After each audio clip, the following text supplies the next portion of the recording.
This is my submission for Creative Mondays. I am honored to be asked to share some thoughts with you and tell you a little about my creative journey. We're all looking for our identity in this often confusing world.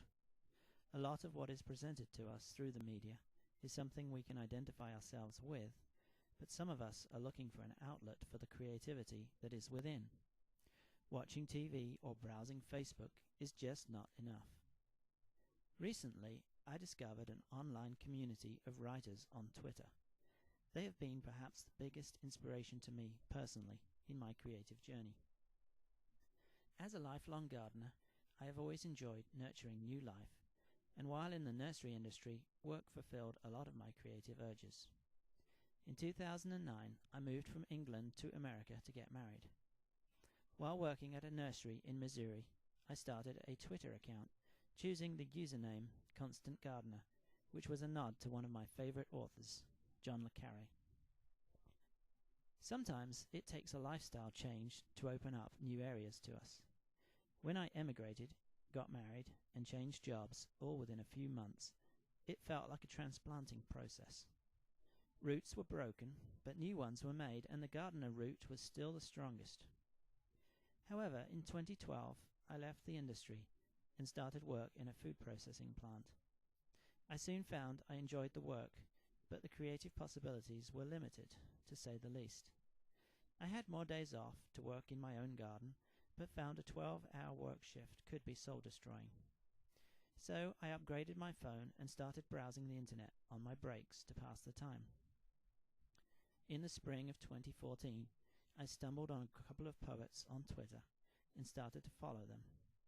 Soon I realized that there were daily writing prompts posted, so decided to try a couple of poems. To my surprise, people started reading and appreciating my writing. But primarily, I enjoyed the challenge of writing a poem or short story with only the 140 characters that Twitter allows. I also enjoyed the challenge of looking at a prompt word from different angles. The bite-size aspect made writing seem less of a daunting task.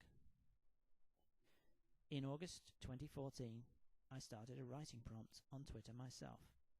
Initially, the bataiku was conceived as a gardening-related haiku, but it has been expanded to include any form of micropoetry. Most prompts feature a species of plant and a word which may be related to the plant. I post each prompt at 8 p.m., then read the responses throughout the next day. I enjoy researching each plant, some familiar, and some that I have only seen in books. Although my writing started as a way to pass the time, I think I have found that there is a purpose in it for me, and I try to keep this in mind. Creativity is about unconditional love. You have to be willing to let it flow without restraint. Also, when we are in love, we see beauty. Creativity is about capturing that beauty. As a married man, I watch the boundaries of what I write, exploring sensuality up to a point. I am careful about limiting my writing time. As a follower of Christ, I try to allow who I am to infuse what I write, attempting to share my heart rather than my beliefs. My biggest aspiration as a writer is to help creativity flow in all areas of my life. I don't have a big project in mind right now, but I want to explore photography and songwriting some more. I have a Tumblr blog where I aim to take my writing beyond 140 characters. My wife and I have a garden and a high tunnel on a 10-acre property. We keep chickens and hope to develop it into a small diversified farm. Above all, I hope to encourage others to unlock their creative potential. I have watched as more people write for the increasing number of prompts on Twitter. Some of these are moderated by authors who take the time to support writing when they could be promoting their own work.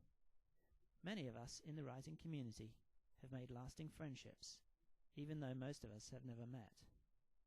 Perhaps through writing, we know each other better than we would in real life.